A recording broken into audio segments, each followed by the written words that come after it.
Laki dyan ah. 2 kilo na yan ah. Ito yan, ang laki nito. Daw. Ang laki. Ito dalaglag na, oh, hinog na. Manay, abutin mo yan mo kay Dayan. Ay.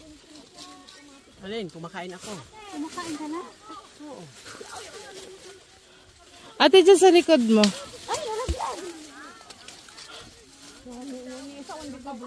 Magdudumi ako ah. Sayang, kunin ko na lang yan. Malayo hinog. Ay, Okay na yan.